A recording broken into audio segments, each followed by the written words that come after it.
Hey, what's happening? Before we jump into the show, I wanted to see if you had any music on a hard drive. You have a band, you have a project, and you want to self-release your own music. Well, there's an easy way to do it. You can go to distrokid.com/VIP/hyphenate and go get your music up on all the streamers. You keep 100% of your royalties, and you can get 30% off by using this code.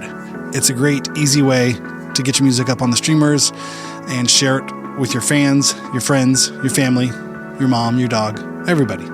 Everyone wants to hear it. But go to distrokid.com/VIP/hyphenate, HYPHENATE,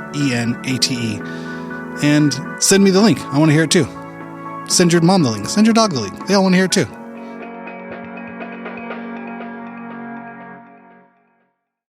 We'd like to thank our sponsor, iZotope, the absolute leaders in intuitively designed plugins for audio restoration, mixing, and mastering. At iZotope.com, you'll find a plethora of tools and suites that will enhance your audio production, whether it's voice, video, podcast, or a full production recording session. Check out the industry-standard audio repair tool, RX11, or the multi-tool mixer plugin, Neutron 5, or the powerful Ozone 11 mastering suite, plus tons more. Go to iZotope.com and use the code FRET10 at checkout for 10% off. That's FRET10 to get 10% off at checkout. And again, the website is iZotope.com, IZOTOPE.com. I want it to be more like a community sort of effort. You know, otherwise it would suck. It would be boring. If I was the only one booking the shows, it would be horrible.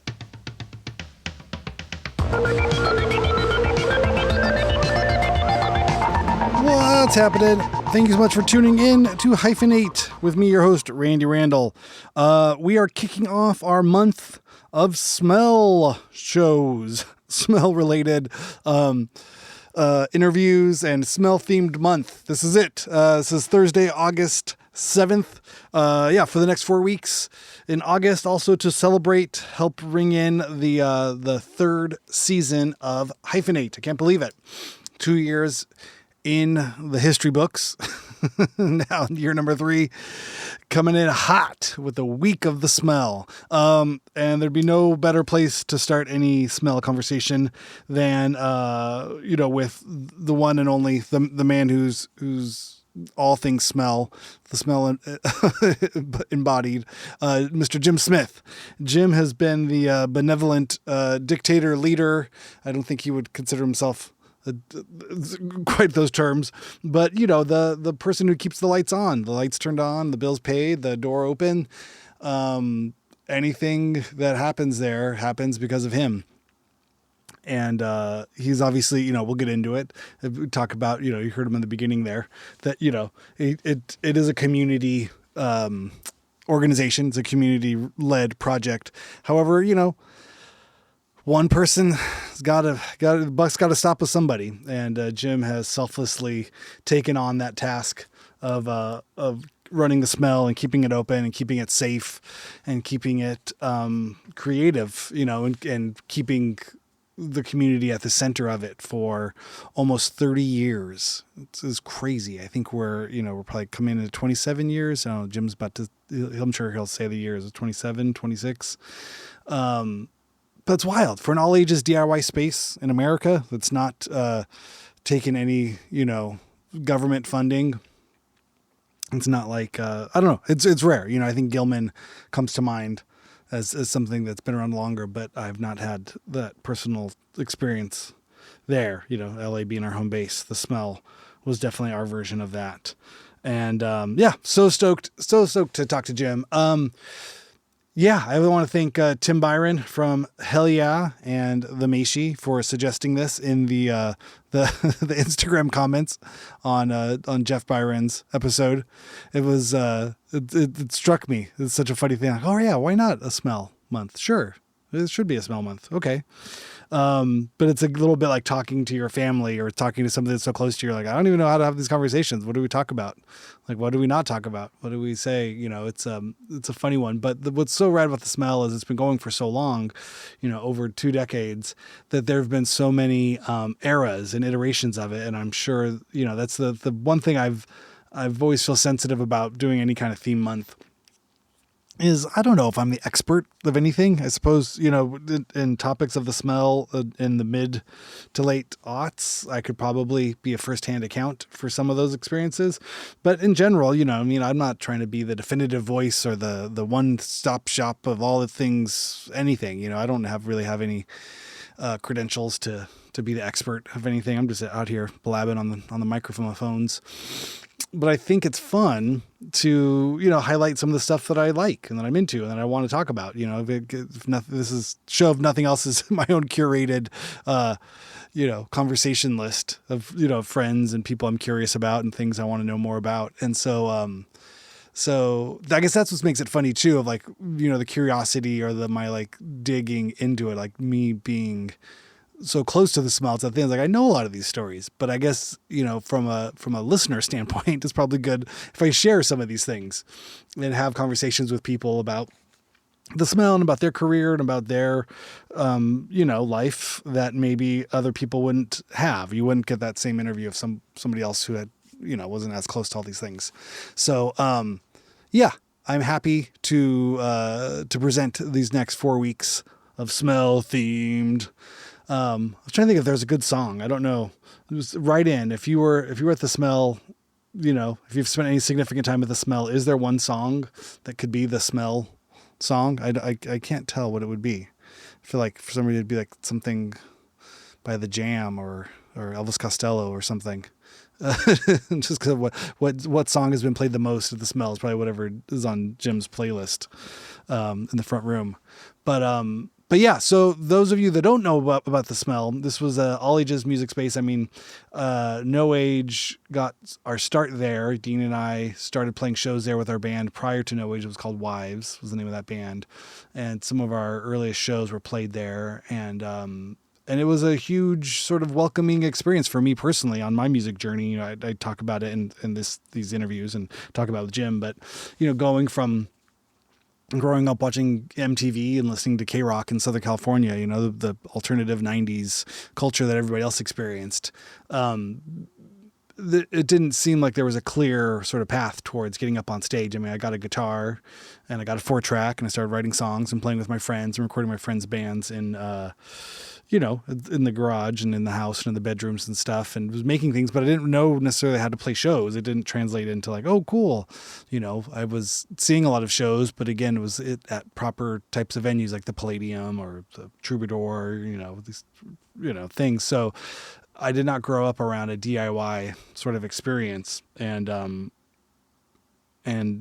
to the smell for the first time to see Mike Watt in the late 90s was my first kind of like, oh, right. My, oh, right moment. My gotcha. Like, oh, I could do this. I could see this. I could see playing at this kind of a place. And yeah, it took me a few years, but eventually, going to shows and then eventually playing shows, it just was that kind of welcoming, like this is the right fit. And made so many friends and so many experiences, there to really felt like home away from home. And, it's a big part of my life, from 2000 probably on through now, what is this, 25 years of my experience of, I probably first went there in 99, 98. And, when it first opened and then now, all these years, it's definitely, once I started a family and started, or really once we started touring, that was the hardest part. Like, we were gone for so long with No Age tours from probably 2008 to 2015 that it's, I wasn't really able to be responsible for helping out booking shows or doing sound there, really having a day-to-day thing like we were. But I would say probably from 2003, to 2008, that was a long time, probably about 5 years. I spent a lot of time there, and it was always fun just to see friends play, but also help and volunteer. And, we built a bathroom, rented a big cement saw and dug a trench and didn't really know how to do any of the plumbing, but I was like, we could build a bathroom. And there was just ended up being a giant pile of rubble. I had more ambition than I had experience, but that was part of how I got a lot of that experience, was just running face first into things and trying stuff out and just putting my hand up like, I could help. What can I do? And a lot of it started off just, hanging around at the smell and asking Jim what he needed help with and sweeping up at the end, helping him lock up and, just getting to know something. And that wasn't the kind of a thing that, you could do at a big bar or venue. Like, the security guard's kicking you out at the end of the night, not giving you a broom and telling you to sweep up. It's, that's the kind of experience. I don't know. That was my experience at the smell. So, yeah, I don't know. I'm really excited to get this all down, in the podcast archives, these conversations, and sort of capture this part of my life in this next month, and but really tell the story of the smell and what it's meant to everyone else's experience I talked to, and how that just having a space, having an outlet. I think my life would be very, very different if I didn't have the smell as part of that experience. You know what I mean? I don't know what I'd be doing. Maybe I'd volunteering on college campuses or something different. But yeah, it's very cool. I'm very stoked that Jim was up for the chat, and yeah, this will be a fun month. You can write us at hyphenatehalftime@gmail.com. Send me questions. Any questions you have about the smell? If you want to play the smell, reach out, hit me up. You can also find me on the Instagram at Randy S. Randall, is my Instagram tag. Go find the smell online. I think what is their tag? I'm sure they have. I'm sure Jim talks about it. The smell.org, I think, is the website. And on Instagram, it's at thesmell247. And thesmell.org is the site. Upcoming events. Who are our events coming up? What do we have coming up this week? Today, Thursday, August 7th, is what we got? Dunk Pacino, Suspended in Cobwebs, Dogs Forever. That looks like a good show. Friday, tomorrow, if you're listening to this in real time, Bitch Fits, Birds Love Bridges, Afraid of Women. Amazing. Saturday, hell yeah, there we go. It's come full circle. Tim, go see Tim from the Maishi with Hell Yeah and Molly Horses and Kim Free. Oh, that'll be a fun show. There'll be a lot of friends there. And then Friday of next week, we got, what is this? TI-85, Milan Kali, Unicorns at Heart. I don't know. I like this when they used to, oh yeah, this will be great. And then, Sunday, August 17th, Jim's nephew is putting on this show. Trevor's Everywhere, Izzy Savage, and the Unlovables Lone Fir Cemetery. It's a lot of fun. Go to thesmell.org to see all of these shows coming up. And I love smell band names. This is the thing my wife and I still talk about. The kids will say something funny, and I'm like, that sounds like a smell band. And I'll write it down. Goblin Cocks? Come on. Friday, August 29th. Ultralight Bean. That's something somebody would say. You write it down. I gotta have that. That could be a smell band. Rainbow City Park. Blood Sugar. That's good. Shun Can. That's August 28th. Sweat Cult. Famous Friends. No Country. Can't miss that. Sorry. I'm just looking at all the flyers. It definitely is incredible. And I'm so stoked that, there's so many shows happening and, so many great bands and just, really, really fun. This is just great. You know what I mean? I think even if you feel like you're too old to go to the smell, you should go.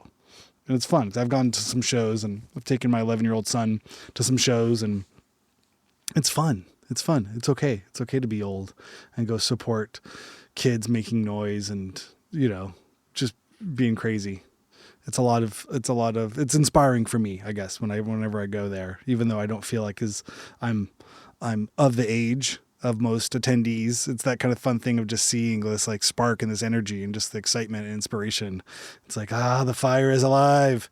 This is great. I don't necessarily understand the references. I don't necessarily understand what's, why you're playing Rage Against the Machine cover, but it's cool. I get it. This is what's speaking to you and to your generation, to your space. Awesome. That's what the smell's there. And that's what's there for. So, yeah, it's awesome. So welcome to Smell Month. Thank you everybody for listening. Here's to 2 more years, at least 2 years down, 2 more to go. And, yeah, I'm going to make, this 3rd season Hyphenate everything I want it to be. Everything, everything it can be. We'll see what happens. But yeah, write in hyphenate_halftime@gmail.com. Hit me up. Send me your music. Tell me what's up. Tell me what's good, what isn't good. And yeah, we'll go from there. Keep it community minded.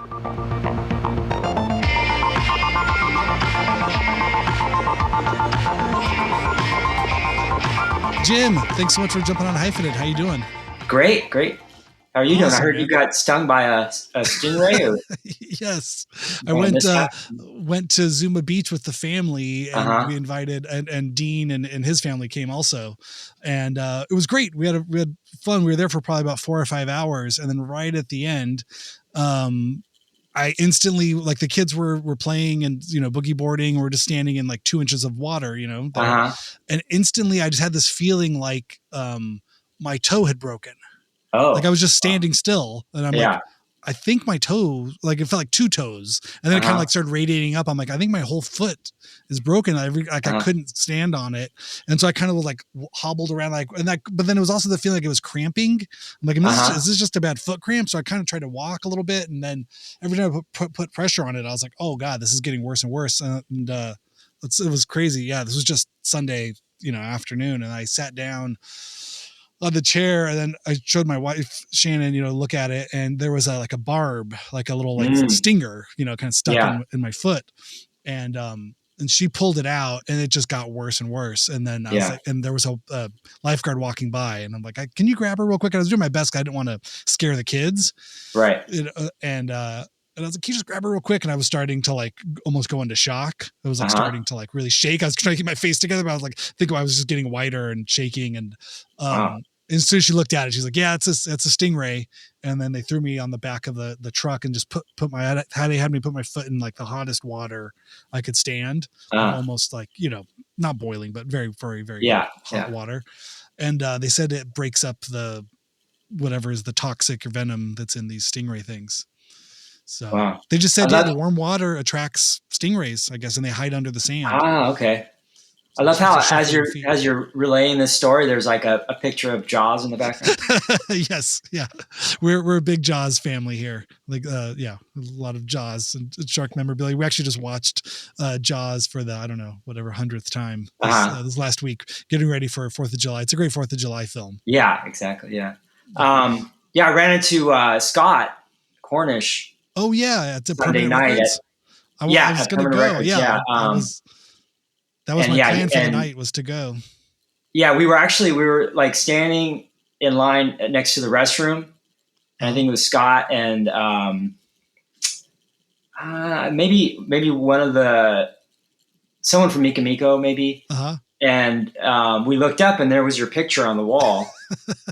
And so I think it was Jesse, and Jesse was like, I think he said he was coming today, and Scott was like, no, he's not. Like, did he show you the picture? I sent him the picture. Dean took a picture. I mean, I was in so much pain, I couldn't really think to document it, but Dean, being the good friend that he is, like, made sure to, because they put my foot in this like weird stingray like bag. It's like a bag, right? Yeah, like a heat insulated. They sent that home. I got a to-go hot bag, just because they said that's the only thing that keeps the pain down is just having my foot in hot water. So they sent me with this to-go hot water bag so I could keep my foot in it while we drove home. Aren't you supposed to?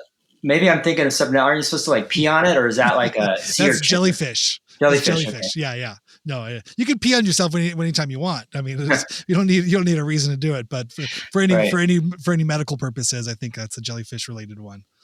But it was wild. No, I felt so bad. I really wanted to go see the show. I wanted to see all the girls solo. It was projects. Great. It was great. It was great to see like all those old faces, and everyone looks great. Everyone sounds great. Yeah. Yeah, I know. I've been helping Jen with her solo Dear Francis project for a little while. We spent about a little over a year recording some of those songs and working together. And so I'm glad she's back. And then she moved to England. So I'm right. Back. Yeah. I'm actually going to interview her in a few days.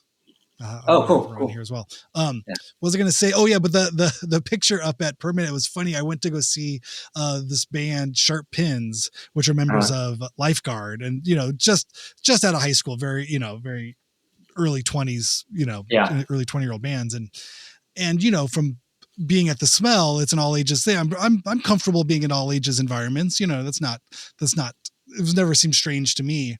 But going to Permanent Records and kind of seeing the band that was young, but then all the audience was all about that same age. And, and it's a bar. So I think, everyone obviously had to be 21, but there was that feeling of like, oh, I'm definitely the oldest person at this bar. Even the people working behind the bar were young. And I remember I had to start, it was the first time in my life, I'm 44 now.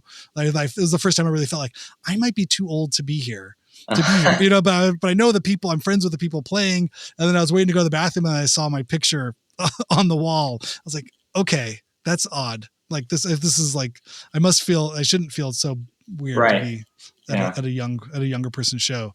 But this must be something that you've experienced in your life. How do you feel that? Yeah. I mean, running an all ages space for decades now. Yeah. I mean, in some ways it's always kind of been that way because I was in my late 20s when the Smell opened, and that was 27 and a half years ago. Wow. But it's definitely now I'm like, the dad or just like whatever, like definitely like the older authority figure. Yeah. Yeah. I mean, that was never the point. You sort of, when you started out, you made a venue with your friends for your friends. Right. Right. It was sort of everyone was of the same age. So how old were you when you started it? 28. 28. Okay. And it's been going now for almost 28 years. Right. So it's almost half of your life. Yeah. Oh yeah. It's been put into it. Wow. Yeah. It's a huge accomplishment. I mean, you probably don't hear it as much as Dean and I hear it, that the Smell is, worldwide known, you know what I mean? That we'll hear people and like, oh, I went to LA once and I went to the Smell, or I've always wanted to go to LA and see the Smell. I think Dean and I we've part of the touring and traveling stuff that like the Smell is known around the globe. Yeah. Well, I hope they're not disappointed when they actually do. No, I mean, a lot of people will say I went to this, we've talked to many people, not just a handful, like, it gets hard to count or to keep up. And a lot of people do say like, oh, I did go to the Smell. And I was like, how was it? And they're like, it smelled or it was bad. The bathroom was insane or all of these things, but the show was great. And we saw this, and it was so sweaty and I couldn't believe it. And I couldn't believe it was like that. I mean, it does not disappoint. Well, that's good, I guess. Yeah. The name was sort of self-fulfilling in some ways. Yeah. Yeah. I don't like to disappoint. So, It's incredible. I mean, we've known each other for a long time, so it's fine. I want to make sure that I cover the bases. I mean, I was telling you before we started the mics rolling here that this will be kicking off my third year of the podcast, and this is the first official Smell themed month. But I was saying, everything I have a hard time distinguishing myself and my creative career from anything outside of the Smell. I think I've been associated with it in a public way, or everything I do. A lot of the people I know, meaning the people that I know, the people that I interview, and sort of a lot of my outlook on life and my sort of creative career, is to me personally so closely associated with the Smell, and everything that myself and Dean and the band No Age and everything we've done has come from that. Like I would not have I wouldn't have this podcast for sure, but I wouldn't have, my wife, or I wouldn't have, all these guitars, all this stuff. I think, the Smell was definitely a conduit for me, or at least, a place that I felt I was given permission to sort of be creative and have I don't know, just have agency in that kind of world of going from being a suburban kid watching MTV to then experiencing live music in a way that made it feel like I could be part of it. And then all these years later, trying to follow that path and everything I learned from being at the Smell. So in some ways it feels so funny to me in my mind. I'm just like, everything I do is Smell themed. You know what I mean? It's like, yeah. I mean, I think it kind of works both ways. I think, the Smell wouldn't be what the Smell is without bands specifically like No Age and other, all of the artists, but, specifically No Age and some of the other just iconic Smell artists that have, called the place home. it's so funny because I don't, I may be the worst person to interview you because I feel like, the questions I'm going to ask may not be the ones that everybody else wants to ask. When did it get started? Why is it called The Smell? What is, we can definitely go all over those things. And I've tried my best to ask all those questions in other formats when I was trying to do a documentary and all the other things I've tried to do to document The Smell.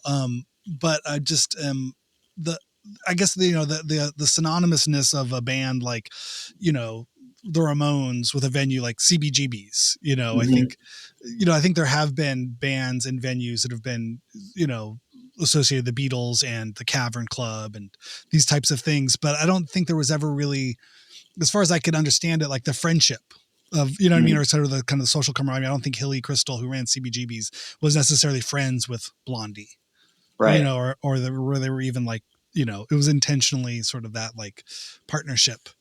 Or at least I haven't seen it documented in that sort of way, but it seems like you've been able to sort of have, this relationship with a lot of the bands, especially ours, but how has that been? I guess from your point of view, I mean, does it feel like you're running, I don't know. I guess I never think of you too as like somebody who runs a club or runs a venue. Yeah. I mean, I guess partially because of the nature of The Smell and kind of how we were established and how we operate. It's very much community run and directed. So bands like No Age and other bands that, have kind of established The Smell as like their home, they have just as much that they contribute to what The Smell is and how it exists and operates. So yeah, I guess, I think that's a big part of why that is. Yeah, it makes sense. Cause I think, the Smell operates on so many sort of well-balanced, perfectly, sort of, equally held, catch 22s and that, it's an all ages venue, but it's also kind of in a, or at least, when I first went there, it seemed kind of in a dangerous sort of space. You know what I mean? It sort of had, it's like the perfect amount of like all of these things that just seemed just incongruous enough to make it an interesting, sort of challenging place to be, but also very attractive in a way that is, at least for my generation. And when I was, interested in going to shows there, I was like, there's nothing else like it. And it doesn't particularly sound great. It's not known, you know what I mean? It's a big kind of boxy warehouse. And so it's like, well, what is the draw there? And it's like, it was obviously the bands, that were playing there, but it was this sort of like, it felt, it still does to this day, it feels alive. And I think so part of that is that collaboration you have with the groups and that community that sort of curates it. How do you manage that? I guess from somebody who, who's ostensibly in charge and I mean, I guess part of my role is to, assure that it's not, that in actual fact, it's not a dangerous place to go to, or, sure. Even though, it's in downtown LA, it's right adjacent to Skid Row. So there is kind of like an inherent, I don't know, danger is a word, but, the realities of life don't end at the door. Yeah. There's There's no valet parking. It's not like there's a large security force that separates, the environment from the inside. Right. So, so part of my job is just to make sure that, when you're there, like it's as safe an experience as it can be. Yeah, no, it makes sense. I guess the sort of the nature of that question, as I was reflecting on, as you were kind of speaking, there's something to do with you, like you're the heart of The Smell, but I think you're also like your ego isn't necessarily the like, it makes, I guess for, we've all known promoters or club owners, or I say that as a touring musician who's been traveling and working with promoters and venues for decades. and there's something, I think there's something about that that just comes from you. And I mean, was that a conscious choice, or how does that sort of work for you in terms of like you allowing, the community to be involved in? It's not so much about you, and this isn't the Jim Smith, fan club at the Smell. And I think it's more like, I think it's more like out of necessity. Like when I started the Smell, and up until just this year, I was working I had a full-time career in addition to running the Smell. So it wasn't like, even if I wanted to have more control over every aspect of it, like I just didn't have the bandwidth to do that. And so it had to be a community, operated and directed endeavor. Like I couldn't have done it all myself. Like, yeah. So yeah, it's great. And also, I mean, that was just kind of like, just philosophically and just, our mission was always to have it be like a, DIY community, operated and run space. Yeah. That makes sense. What were there any venues when you were first starting it, or as you went over the years, that you kind of looked to as an example? Because I guess I use the Smell so much as a singular example in my own life for what I would expect venues to be like and what I expect shows to be like. I always kind of judge them against the Smell, but I'm curious from your point of view, like what were there things that were influenced or sort of you look towards? Yeah, definitely. I mean, the whole reason the Smell started was because the Jabberjaw and then the Impala and a few other spaces that were doing similar type shows or whatever had just closed in the months prior. So that's what kind of inspired us to try to replicate that sense of community and try to keep that going. And that's kind of how we started the Smell. Tell me a little bit about your experience going to Jabberjaw and the Impala, and what was that? What were those like for people who weren't around then or don't know those places? Yeah, so I would say in terms of just like the overall kind of feel, I think the Jabberjaw was probably closer to the Smell in that it was also in kind of like a, again, not dangerous, but just kind of like slightly seedy part of town. And you were in kind of this big, I guess, kind of like a warehouse type, maybe similar size, maybe a little smaller than the Smell, but, and, so, and then also it was all ages. It was, no alcohol, or at least officially they were no alcohol. And, like a coffee shop by sort of on paper. Yeah. And volunteer operated kind of. Yeah. So that was sort of like, in terms of like the blueprint for like what we were trying to do, I think that was what we were looking to. And then the Impala was more in terms of like the type of like programming they were doing and more sort of experimental artists and artists that wouldn't necessarily get booked at Jabberjaw, but that we were into, or so yeah. I mean that those were kind of like the main inspirations. And with the closing of both of these venues around the same time, what was the was it a situation that if you would have known then what you know now, would you still have done it?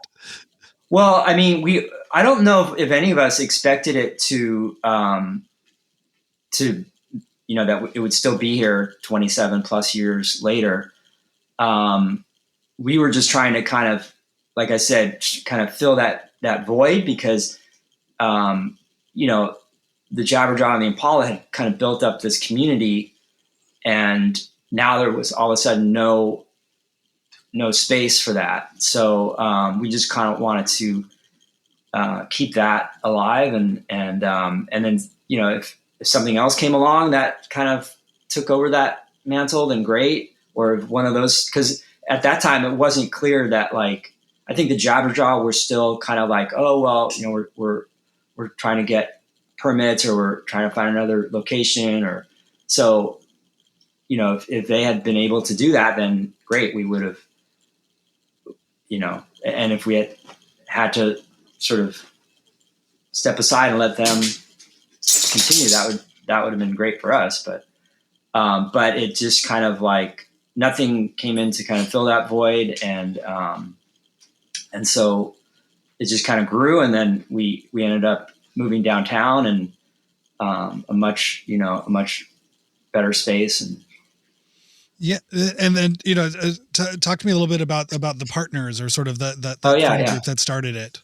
Right. So when I say we, originally there was 3 of us. It was myself, Jarrett Silverman, and Ara Sharinian, and they were both musicians in bands that were playing at the Impala and Jabberjaw and other places. I just met them just from like going to shows and seeing their bands play, and we became friends, and we would go to shows together, and then again when all this stuff happened and this sort of void existed, we just sort of got together and said, hey, why don't we start something? And yeah, so that's kind of how. And then eventually, Ara was going to school at the time, and so after about maybe a year or so, he decided he needed to just focus on his school, and so he left. And then Jarrett and I moved it downtown with the help of a lot of like key players, but also just like everybody contributing, the whole community, and got it moved. And then eventually Jarrett, he, like I said, he was a musician, and I think he wanted to kind of like focus on his music. And so he eventually left, I would say, after about maybe 3 or 3.5 years. Yeah. And you stayed. Was there a time when, around that time, as those things were going on, that you thought, well, that was a good run, but I got, like you said, you had a career going, you had other stuff happening. Like what was that sort of internal dialogue with yourself like? Well, let's give it another year, see what happens. Was it a year by year kind of thing, or? I mean, for me, it's always been a year by year kind of thing.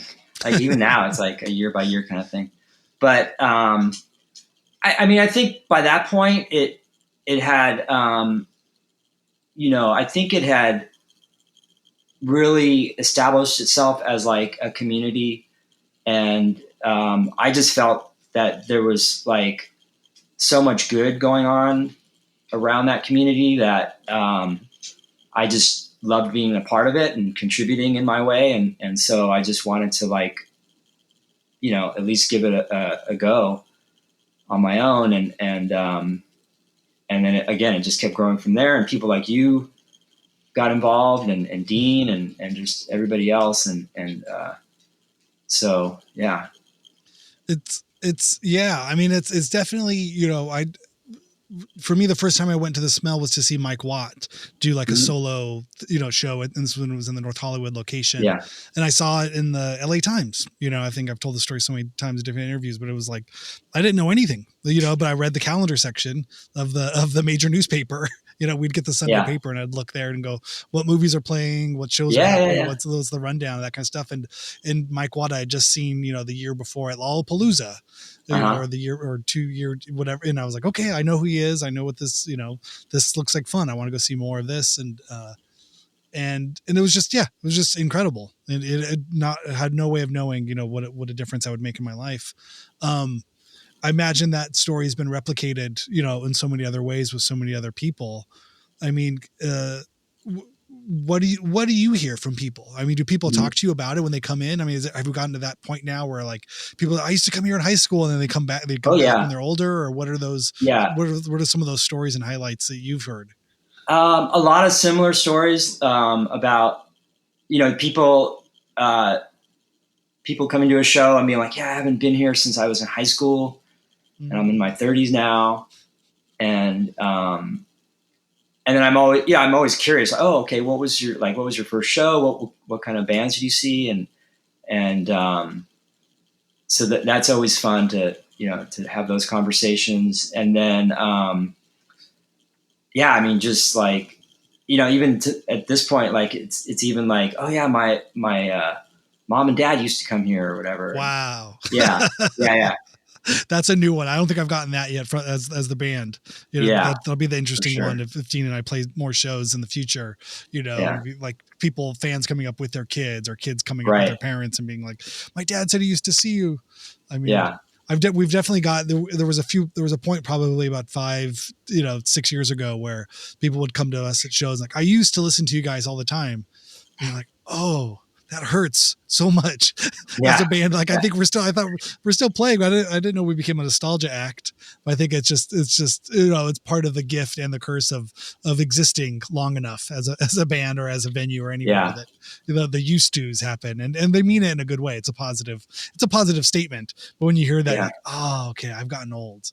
That's just part of it. But it's a blessing in some ways too. Not everybody gets to grow old like this. So, on that note, my nephew is playing his first show tonight at the Smell. What?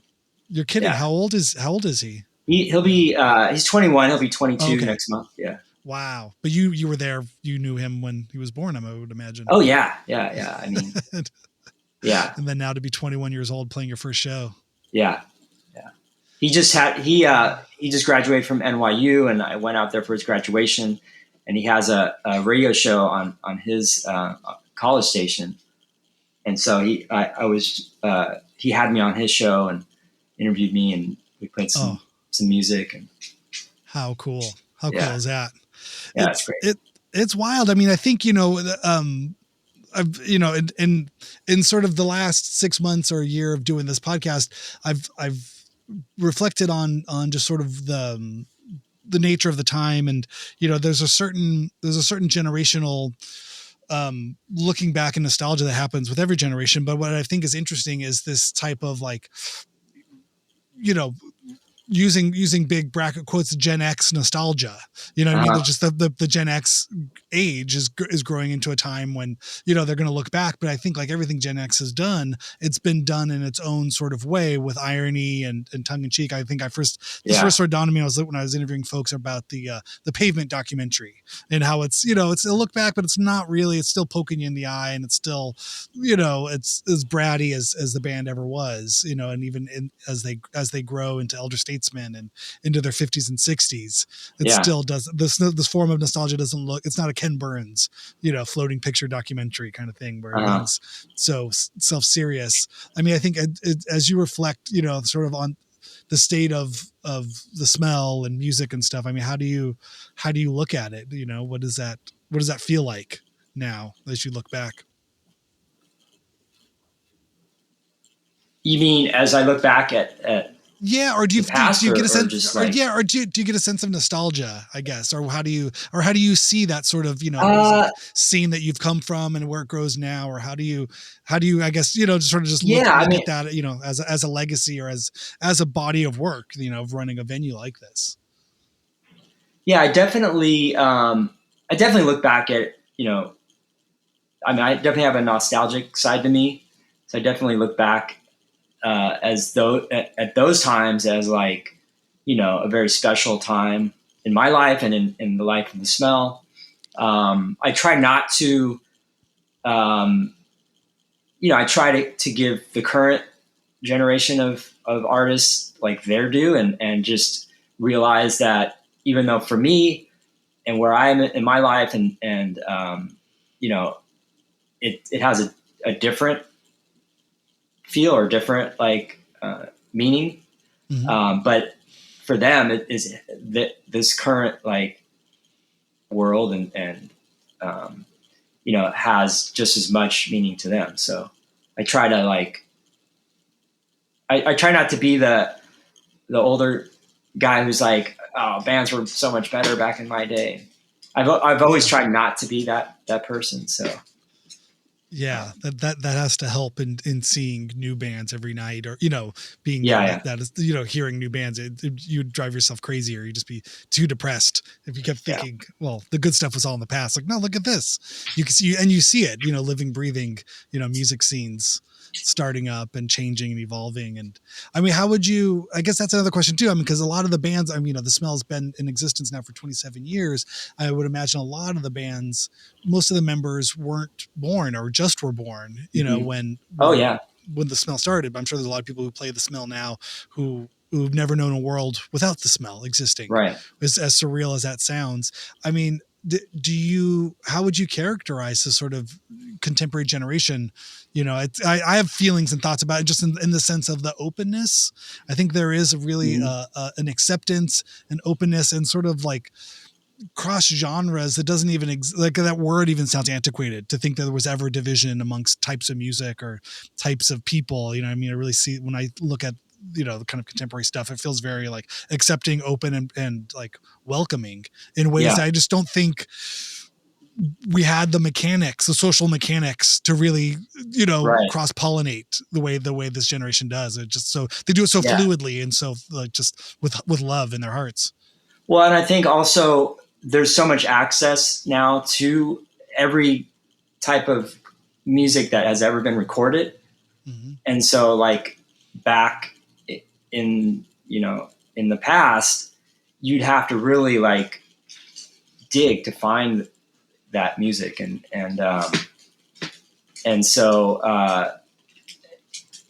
it's, you're right in that, like, I think there's always been sort of like, music from the past that's been kind of revived or rediscovered. And it back then it kind of seemed like everybody was kind of like, oh, you know, now everyone's listening to like 80s post-punk. And that's the thing right now is like going back and revisiting that and incorporating that into like the current music. And now I think it's not like any one era or genre. I think it's like, you know, everything. Like people are you know, every music from the past, it, you know, has been rediscovered and is now currently like up for grabs. Yeah. In so many ways. It's in play. Yeah. I mean, I just feel like it's a funny one when I think about, you know, like, you know, the music and culture that I grew up with in the 80s, you know, it was metal versus punk. Like that was the gulf to demonstrate that or to try to explain that to a young person today, just how monumentally different these two continents of music were from each other, you know, and you know, I'll see my son go from, you know, Metallica to the Ramones, like it's, you know, nothing but like, you know, this was huge. Right. You know? And like you couldn't be into both back then. It was like, right. It was two different camps. Like, let alone hip hop, dance music, you know, right. For my, you know, now my, you know, he'll listen to Daft Punk and Eminem, which I guess, you know, probably isn't that far away, but still just felt like, you know, a different world. I think that's great though. I think, I mean, why should there be those divisions or those like artificial lines or whatever? Like, you know, in terms of the booking and I guess sort of the day-to-day sort of running of the Smell, I mean, I think people are probably curious and how that works. I mean, I know from kind of being there, but in terms of, I've always felt like the Smell had its own sort of like internal litmus test. Like you sort of had to come and be there and be part of a community, or at least, you know, be present, physically present. Cause I know at the height of No Ages that people would be like, oh yeah, I want to do like an underplay at the Smell or maybe more major label-y or sort of these kind of bigger artists or that kind of thing. Like, and I would always try to just not dissuade them, but just sort of be like, well, you can email Jim, you know, and see what happens. But also I think, you know, my suggestion would be to go to a show, at least just put your face there, you know, a little bit if you can. That sort of goes a long way. It's not that it's egalitarian or that there is a gatekeeping sort of functionality to that, but more just in the sense of like, I didn't think about it like, oh, email this booker and he'll give you the deal and you'll get, you know, a deli tray in the green room and you'll get 15% of whatever, you know, it just didn't, you know, it just never felt like those types of like music business kind of conversations. I just encourage people to be part of the community, or participate. But I mean, how do you see it? Yeah. I mean, that's always something that I've kind of struggled with, not so much in, you know, in that we don't have like a specific way for artists that are just sort of coming in off the street to like be channeled into some sort of path to getting a show. I mean, because that's just not how it works. But what I struggle with is just kind of how to explain it to people, because it is kind of more organic and more like you said, like really the path to like getting on a show, unless you're like really lucky, is and this probably goes for any venue, or especially like in the DIY like community, but yeah, I mean, it's really about like, you know, if you're part of that community, then it's going to be a lot easier for you to be able to like get in and book a show. I mean, that's just kind of the nature of how we operate. And, and so, you know, that I think can be frustrating to people, because like they might be coming to the Smell for the first time, and they fall in love with the place or whatever, for whatever reason. And they want to play there, but it's like, okay, but it's not that easy, or it's not, I mean, there's just so many like days out of the month when we do shows and whatever, like, and there's a lot of very worthy bands that want to play there. And so, and then the other part of it is like, I don't book the shows myself.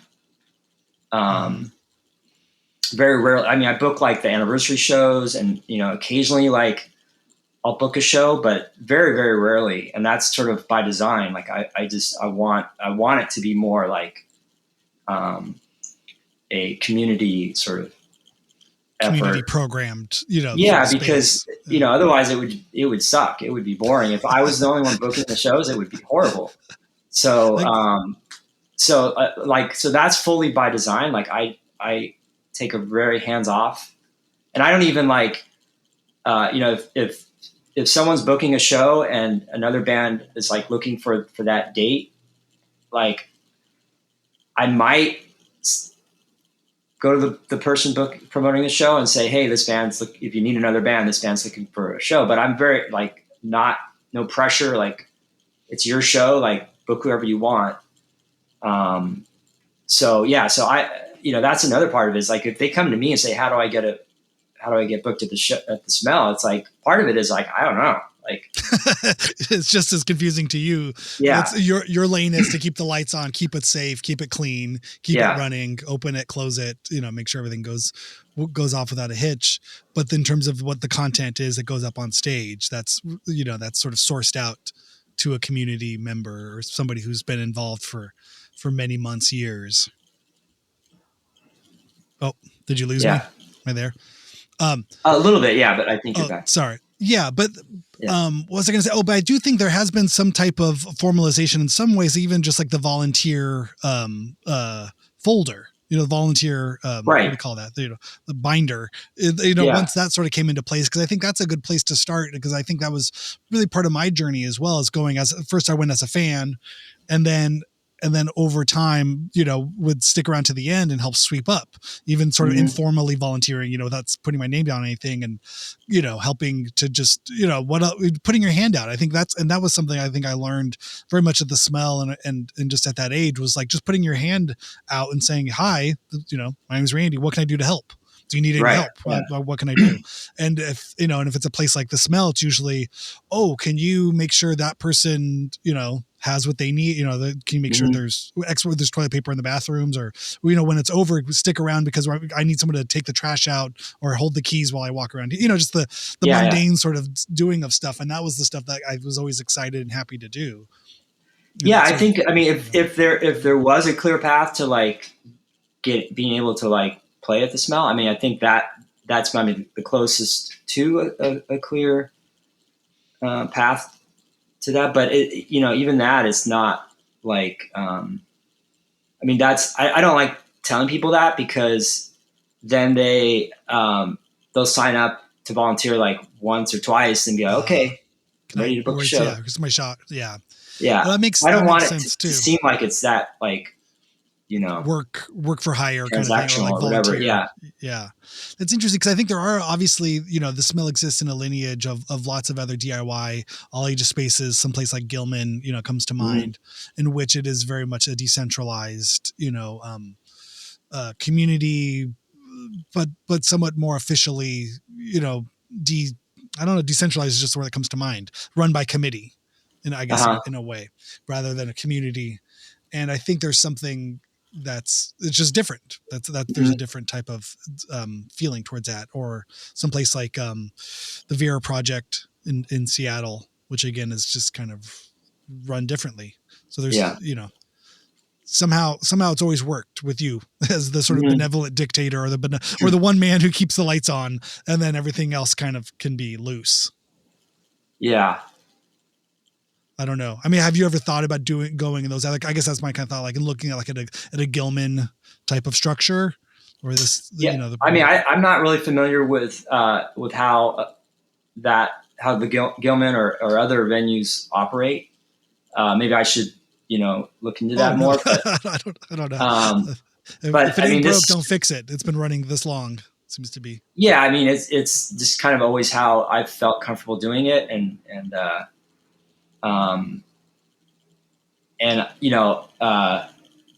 again, the more decentralized it is for me, the better. So,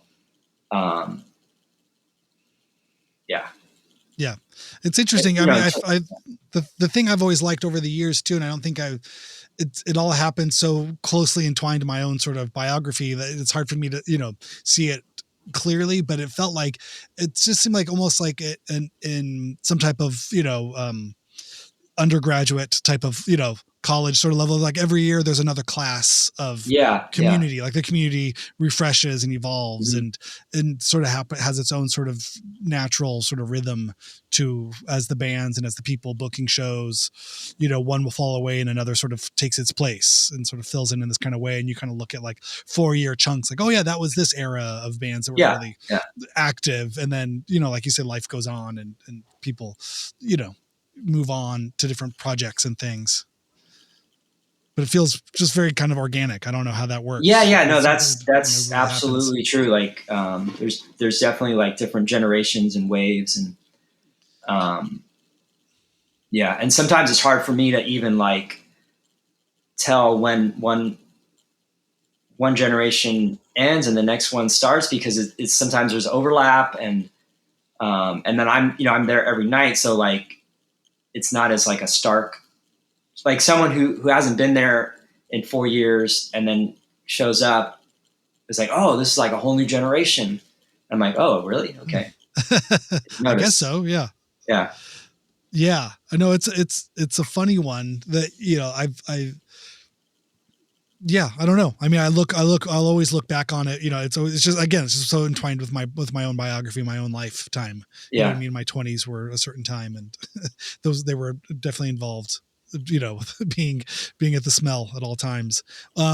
What I'm thinking, as we kind of get closer to, wrapping it up here, I'd love to call out some of the people who have helped the smell along the way. I know Carla Boslich was responsible for upgrading the PA at one point. I mean, yes. Who are some of the other people that you've sort of seen? Not, if there's anyone just of shout outs, because I know there's more than that I don't even know about. Well, I mean, obviously early on it was like Jarrett and Ara, who already shouted out. Yeah. And then I alluded to, all the people that helped us during our transition from North Hollywood to downtown. So that would be like Mac Mann, Jane Pack, others from that era. And then obviously like Ewan Dean, all the Mika Miko folks. Yeah, pancake matinees, those pancake breakfast shows. Yeah. So I mean, that whole era, and then there was people like Anthony Berryman that were like instrumental in helping to keep the place going for a long time, and Michael Firestein, Yeah, just I mean, there's been like probably too many to mention. And, sure, yeah. I guess not necessarily in that way, but just who was the guy that helped build the PA? Oh yeah. So so that was Lee. Oh, okay. Yeah. Yeah, I mean, there's definitely been people that have like, I guess built the stage or rebuilt the stage or rebuilt. He built the stage and helped put together the original like actual like when we finally got an actual like sound system in there. He was very instrumental, but he was one of those people that was like his window of like being involved was very short, but very like, I mean, he was like intense, like in helping to kind of just revitalize and just really change the direction that we went. And then like later on, when you mentioned Carla, when she helped to fund like another revitalization of the sound system, she did that in conjunction with Christo. I don't know if you remember Christo. Yes. He was definitely like really important in terms of like, kind of the next wave of upgrades to our PA. And then, there's been other people along those lines, Scott Cornish, Zach Lewis, all these like just incredibly dedicated people that have just contributed their time and their efforts and their know-how. Yeah, there was the time too when post the Great White Fire in the early aughts, right? And when there was a need for updates to be made, to follow the ADA code and fire code, right? Yeah. I think it was a big change around that time, and also other venues that sort of took on the shows and I think that sort of showed Los Angeles in that kind of community, sort of the what would happen if the smell wasn't here? How would this go on? And how does it all happen? Yeah. So like Fast Eddie and his brother Renee were instrumental in like during that period, like getting us up to code and getting everything approved. And so that was crucial. And, we've just always kind of been blessed with just like people who want to help. And then, when that's matched with an actual skill set or like expertise, like that's just like incredibly, that's just a gift, Yeah. I mean, I guess these are just great examples of that community outreach. When we say community, it's not this kind of like abstract sort of idea. There's people, people that kind of jumped in to fill roles and take on things. And I think about, the Clara's Cakes, selling vegan baked goods, the snack bar, Marie, Angola, giving haircuts, sort of like, affordable haircutting. Yeah. In the front room. And there's all these sort of things that sort of take on I think the smell that's what's sort of always been great about the amorphous nature of it. It's sort of it can be a place where, people can step up and say, hey, I have something I want to do, or I have a skill, or I'm interested in doing more of this kind of thing, whether that's playing music or providing a service that they may go on to do, at large. It's the smell is sometimes that sort of experimental lab for younger people to pick up an idea or a set of tools or a set of instruments and sort of figure out like, okay, can I be a live sound guy? What would it take to learn, or sound person, what would it take to run a board or lights or, a snack bar or DJ, these kinds of things. It's sort of it fits in that way of kind of an experimental sort of venue for people to try out different things, which is so crucial at that age, from your teens through to your kind of mid 20s. There's a lot of different hats and different sort of identities and things people want to try out. And I think having a venue like the Smell is unspeakably crucial and important. Sort of allow that freedom for expression and experimentation. Yeah. And for me, it's one of the like satisfying things about doing this is that, obviously like you see a band kind of get their start there and then they blossom and they become like very successful and make a career out of it. And that kind of makes you proud. But then also just seeing people that start out as like sound trainee and then become like a regular sound engineer and then go on to make a career out of that. I mean, that's also something that like But I think even the stories too of someone who started there and then changed and went different directions. Mm-hmm. Like, oh yeah, you played music, but now I'm really active in this other area. Yeah. But the story of the smell, is I even think of someone like Gil Kennan, who, mm-hmm. was active in there and then, went on to make films and be part of a whole other industry, yet will always have his roots as sort of, the friendships and the experiences and shows at the smell were part of that story, which I think is there's part of that too. And I guess just in my own sort of like mindset, I think of like, I guess as a father, when I think of my mm-hmm. kids, it's like the things you don't do are just as important as the things you do, or that you don't stick with it. You know what I mean? My kids have played all these different sports and have had all these different instruments and all these different, my wife and I are so supportive of all the dance classes we've paid for and art classes and all these things. It's like, I don't expect you to become a Picasso or a Mikhail Baryshnikov, but for me as a nurturing figure in their life, as a guiding light in their lives, it's like, but I want you to try everything. I want you to be out there and just have that experience, that freedom to try on all these different hats. Cause that's for me, especially too, I think of all my awkward teenage years, like, oh, I'm going to be this kind of musician. I want to be this. I want to be that. I think the smell was part of that experimentation too, of like different things and like, oh, cool. But this was because you have to know all the things you don't like till you find the one you do. And I think the smell and its sort of open community sort of policy in that sort of way, where it's like, you might be in a punk band one night and then you go, oh, but I kind of have this DJ hip hop thing I'm interested in too. And, can I book that as the opening thing on this other night? Or I want to do these different things. And I think at that age, it's invaluable. You never know. And so I love just being with friends and people from the community that I've seen them, go on and do so many different things in life too. It's like, it was great. Yeah. And I think it's good to have balance in life, like to always have like no matter what your calling is or what your career is, to have like a creative side or a creative outlet, even if it's just for yourself, like not, it's a career or monetary sort of thing. Yeah. Yeah. Yeah. I mean, how was that? Oh, sorry. What were you going to say? No. And then also I think, just participating in like cultural and like creative activities, I think it helps you in any walk of life, in any career, any endeavor. I think it puts you in that kind of like creative, like problem solving mindset.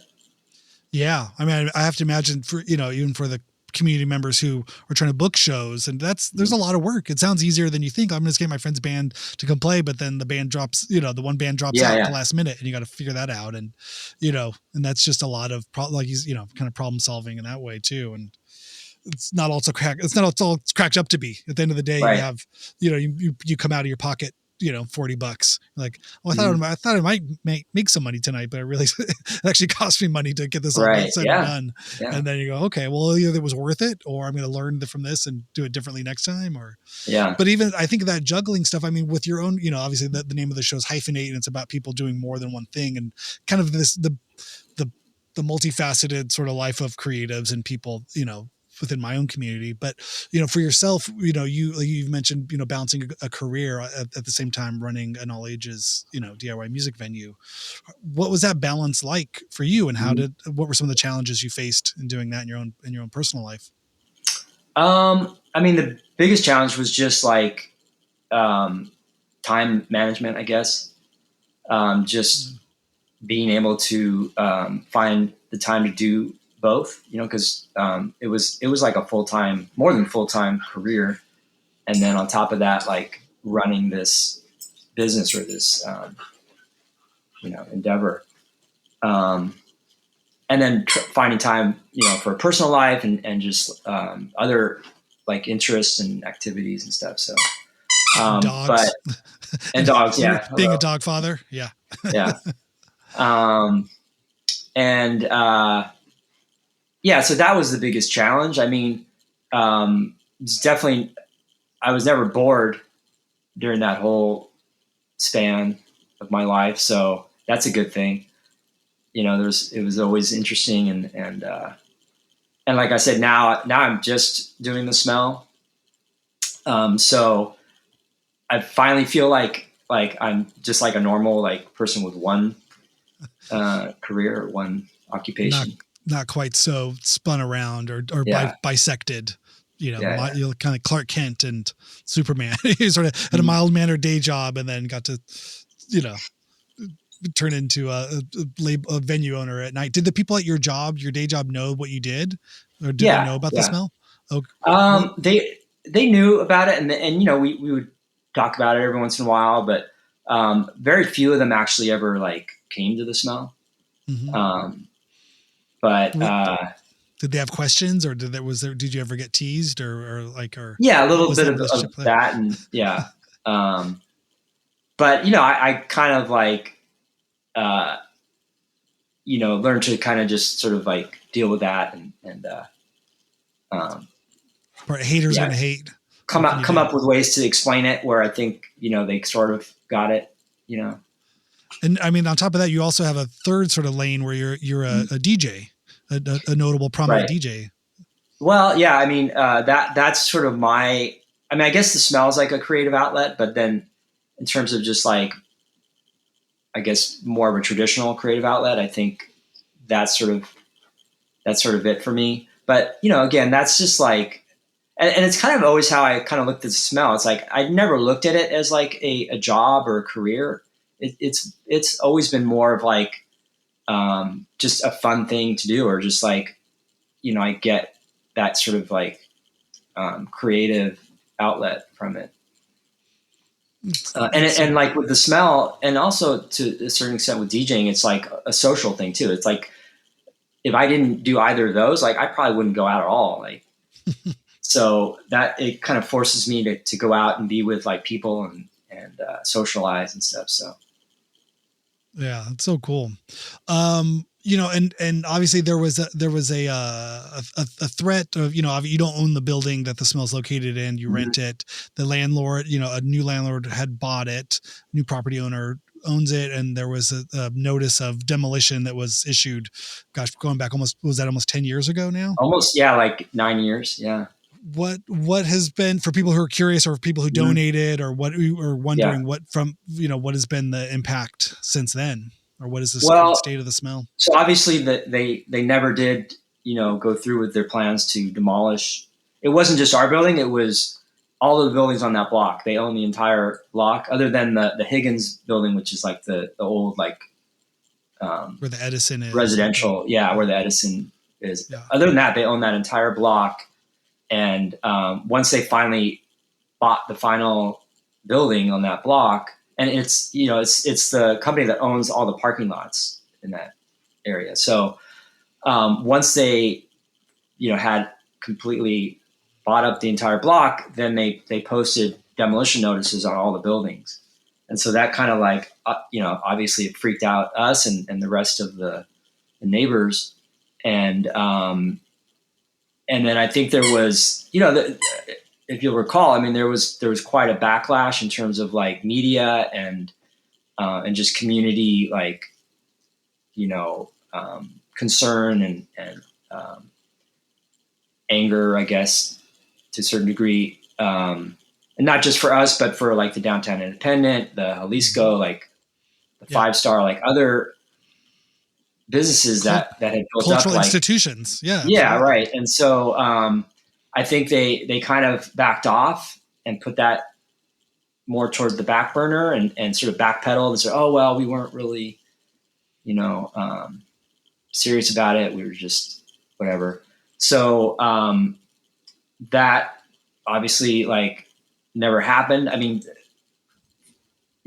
from what I've heard, like, over the years and recently, like they still haven't ruled out that as like an option to like eventually develop that that block into something. But I think for now, like we've been saved from that, and I think it was the community kind of expressing their concern and all the petitions and and all the like benefit shows and stuff that we did. I think that really that sort of outpouring of support from the community, I think, really sent a message to them, and I think that's really what kind of saved us. And we our goal was always to just like hang on and stay in that location for as long as possible. So even though at that time we were actively and like because you were helping in that regard, like we were like looking around for like, okay, like if we do have to move, like where are we going to move? And so we definitely had like had started to like think about plans of like, okay, looking at other locations, what's it going to cost to move? Like where can we move that's going to be affordable still? And so for a long time, that was kind of like, it almost felt like inevitable that, yeah, we're going to have to move. Like eventually they're going to move forward with these plans and we're going to have to move, but we're going to try to hang on in this space for as long as possible. And now it's like you said, it's been almost 10 years and we're still here. So. Yeah, it's, I mean, yeah, we had the pandemic, we had, all the other things that are going on in the world that who knows, but like anything, like everything in life, eventually there will be a day when, the doors will close. And at least on this location, what, as we kind of get close to wrapping up here, what would you say, to sort of the people of the future, or what would your sort of, statement be about the smell, as if it were to go away, or if there was this chapter comes to a close, like, have you thought about that, or what's the message, what's the takeaway you'd want people to take away from that as experience? I've definitely thought about it. I mean, I not just like external threats or just like the fact that, eventually like, the landlords probably, they probably are going to want to like develop it. I mean, that's just the reality of, if not this year or 5 years from now, 10 years from now. Right. So, there's that, but then there's also like, I'm not getting any younger, and like, I don't know if I can keep doing this forever or even want to, like, eventually everybody wants to kind of like settle down and so, I've thought about like what that looks like, and maybe, we've never seriously looked at being like a 501c3, but that's nonprofit. Yeah, but that's something that I've looked at and thought about, like, because I never felt like there was a necessity like to do that, because we've always sort of like survived as like a not-for-profit, sort of informal, but that would possibly be like a route, like kind of establish it as a nonprofit and then create like a board of directors and then sort of transition like control over to that entity and do something like that. So that's something that I've thought about as sort of like an exit plan or a way to where I could like move on, but have the place still kind of survive, because that's important to me, is to have that, like, that community that's been built up over the decades and just have that, continue in some form. And even if I'm not part of it, like, oh, that's interesting. Yeah. I'd never thought about it like in that kind of way, but it's, I mean, you're so thoughtful with all of this stuff, what I mean? It's so often, a lot of these places like, closed down. Like, what happened? I don't know. I mean, it was cool. It happened. Like, think about like a Jabber Job. Maybe there'll be a coffee table book in 20 years after, I mean, believe me, it's been like, there's been times over the years where I've just been like, maybe I should just like walk away. Like, but it's hard to do that, I would imagine. Yeah. I think, I could see both sides of it too. You know what I mean? I think it's the kind of thing, when we were in our 20s, it's like, no, never. And then, as I age, I'm like, shit's hard. Just everything's hard. Everything gets harder every day. Just, what I mean? Whether it's work or family or, all this stuff is like, you're not packing it up or going anywhere, but just anything, just doing everything is it takes energy, takes time. And, and as we all age, we have to look, we have to make those calls and those decisions. Like, what is my time? What do I do with my time? And how do I spend that? And what makes the most sense for me? And I don't think I could ever begrudge anybody for doing whatever they want to do with their time. I mean, that's such a personal thing. But I guess in terms of a philosophy though, or something, that you would say to like the future generations of people who wanted to know about the smell or anything, is there anything that you sort of, is there a mission statement that you sort of, would push forward, or something you would hope would the inspirational sort of message to take? Yeah. I mean, as you know, we've always tried to be, a community, space that's, run and for the community, volunteer run, DIY, all ages, no alcohol. That's sort of been our kind of like overarching mission, I guess, or philosophy. But yeah, I mean, that's it, I guess. Yeah. No, I mean, it makes sense. I mean, I think that's one of the big takeaways I always got, like, as we traveled. And I think the other thing that, we were talking about, like, kind of like a mission statement or philosophy or whatever. I think now kind of what's been added to that from the original is that probably wasn't really a thought back then, is just like having a space where people can actually see like a live event. That's so missing now from our culture, is like everything's sort of like TikTok or YouTube or, so it's just like having a space you can go to and there's an actual like physical artist in front of you performing. It's like, I think providing that kind of space, I think, is really crucial in today's culture. Yeah. I mean, I think that sort of underlines that idea too, of like, what's always stood out to me as being so special about the smell is that it's that line, it's that gray space in between going to see Taylor Swift at a stadium, at a large football stadium, and seeing your older brother's stoner band play in the garage. There's some gray space in between there. I mean, maybe there's a lot of space, but in the sense that, you don't have to pay $50 for the ticket and $40 for parking and $18 for a can of Coke, and just to see somebody on stage, and not even see them on stage, see them on a screen, because you can't see the stage because you're too far.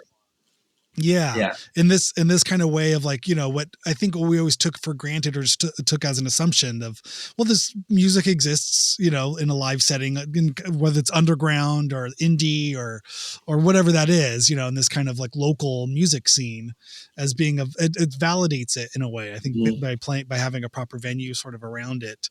And I guess, as time moves forward, whether by design, from larger promoters, interest, buying out smaller venues and shuttering them, or, silencing the competition, or larger political sort of motivations of limiting access to, these things that are considered for rich people only. This might become more and more valuable to have that be part of culture. I hope people value that. I mean, I think it's crucial. I mean, maybe we sound like boomers. Like, oh, my sock hop. Yeah, we used to go to the malted shop and buy a Coke for a nickel. Who knows? I guess it's not really for us. I think that's what's been so interesting about, the smell being an all ages space, is that word is like, is that just code for kids? But it's like, no, it's really for all ages. And I think, we opened the conversation with saying, how I felt uncomfortable, just this past year going to a show where I was the oldest person there. I've talked to people and they're like, yeah, that's how I felt going to see your dumbass, at the smell when you were in your 20s. My friends who are a little bit older, they're like, yeah, I had to go. I felt that way seeing No Age. Like, you guys were such babies playing at this thing where I used to feel very comfortable. And now, like, wait a second, got to go see Randy play there. He was the guy who was born in the 80s. So, I could appreciate that. But I guess what I mean is that it's a democratic term. Like, there's no age restriction on, you can't be too old to play there, can't be too young to play there. And really the other side of it that I've seen just in my own professional musical experiences, it means that that selling booze isn't the reason for existence. The Right. 99% of all venues exist to sell alcohol because it's such a high profit margin product. You know, you can buy a keg of beer for one price, and then I think it's almost 100 times profit for what you would sell it at a live music venue.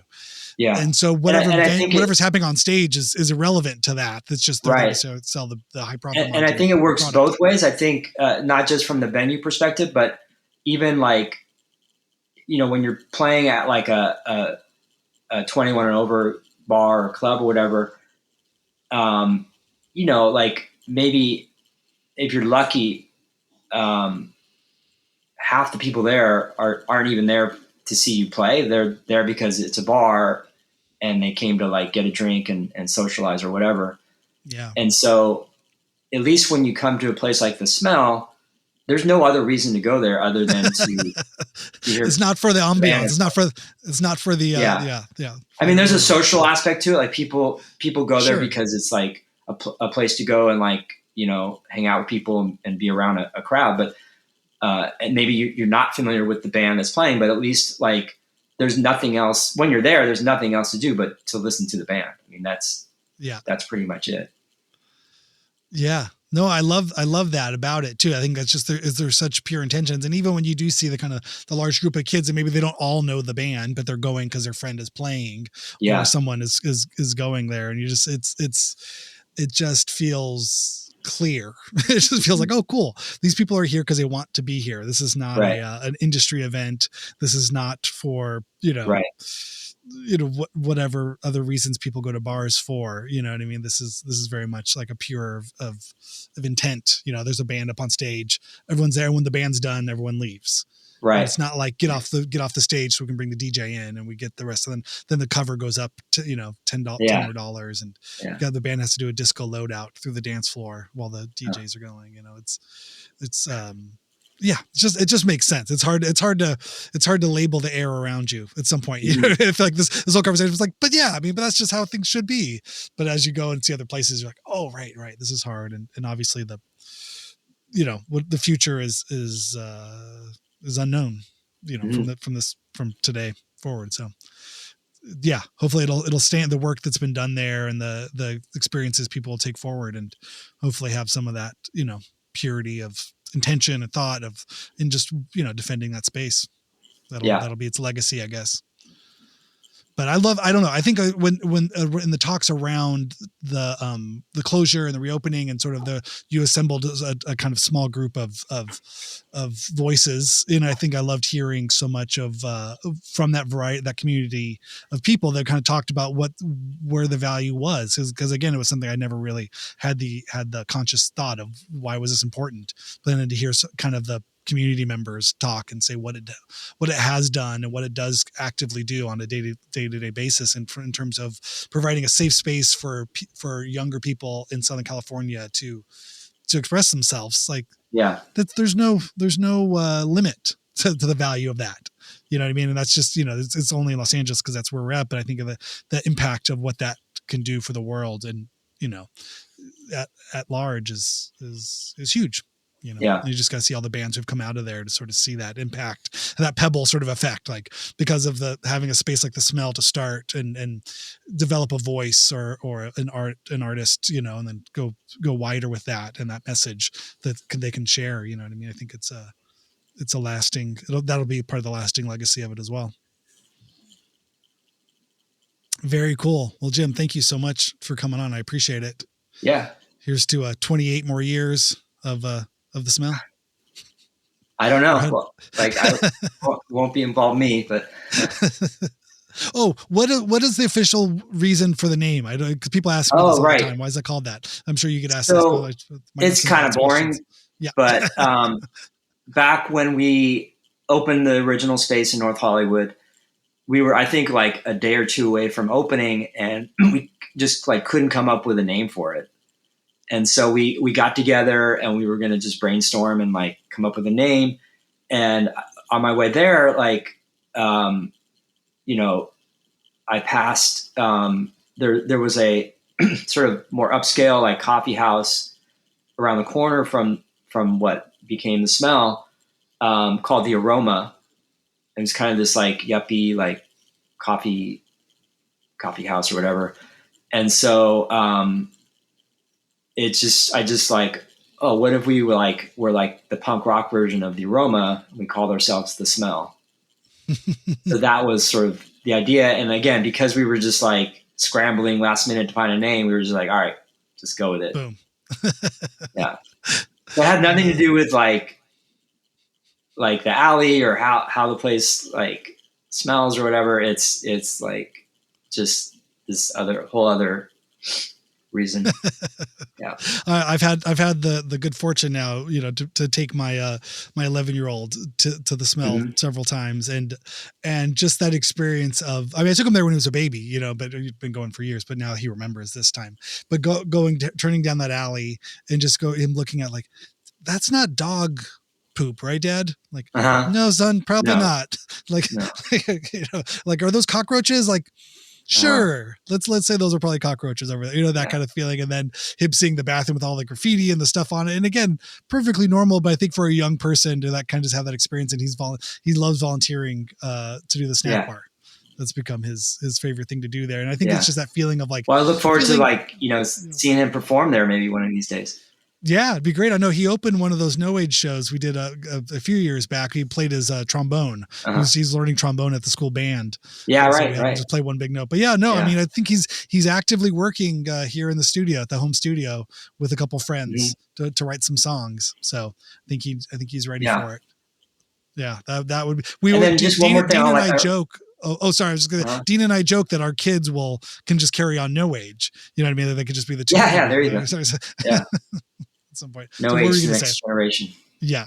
No, I was going to say, like, just for people who kind of not directly smell related, but very close related, for those who like either were part of, the smell back in the day, or just are more curious about like what it was like there. I just saw there's going to be like a Sean Carnage Monday Nights retrospective, like a photo exhibit and kind of interactive exhibit in Chinatown in a few weeks. I think August 2nd. Wow. Sean Carnage is one of the people who booked shows and was very involved in the community of putting on shows in Los Angeles and at the Smell. Yeah, right. Yeah. Parispace and yeah. Oh, cool. Okay. That's got a gallery in Chinatown coming up. Yeah. Okay. Very cool. Yeah. And then I guess, I mean, this is sort of where I end, the episode with like plugs. I mean, if people are curious, I want to know more about the Smell or follow the Smell or yourself and your DJing, events and things, where do you suggest people follow to get for more information? Well, yeah, for the Smell, I mean, we have an Instagram, we have a website that has our full like calendar for usually it's updated for about like the next month or so coming up. Our website is thesmell.org. Our Instagram is thesmell247, and you can find out more about the Smell and see what's coming up, and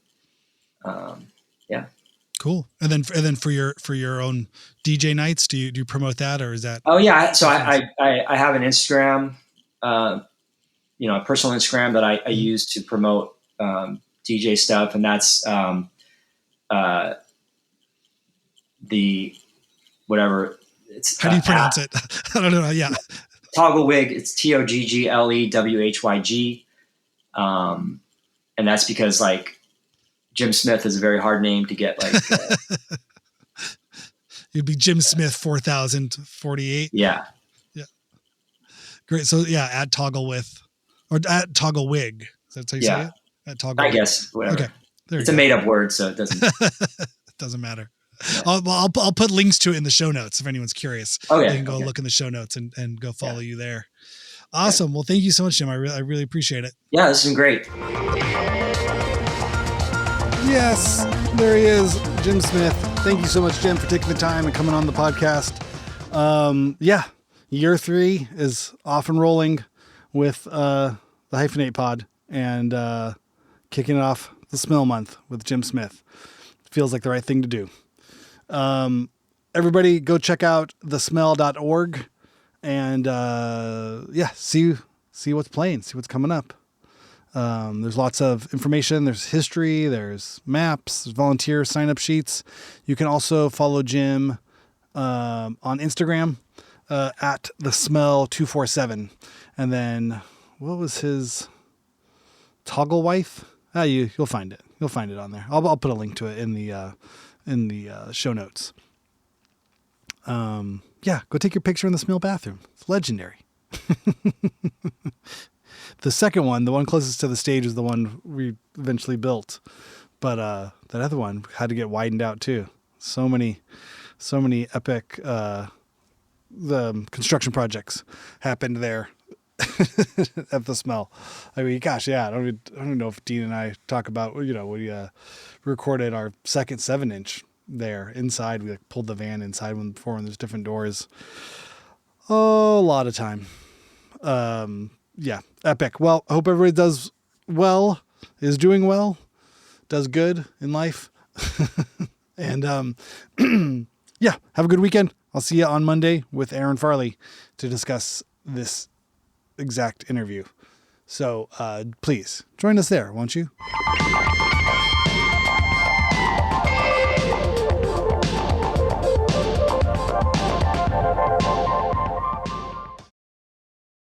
The Smell wouldn't be what the Smell is without bands specifically like No Age and other, all of the artists, specifically No Age and some of the other just iconic Smell artists that have, called the place home.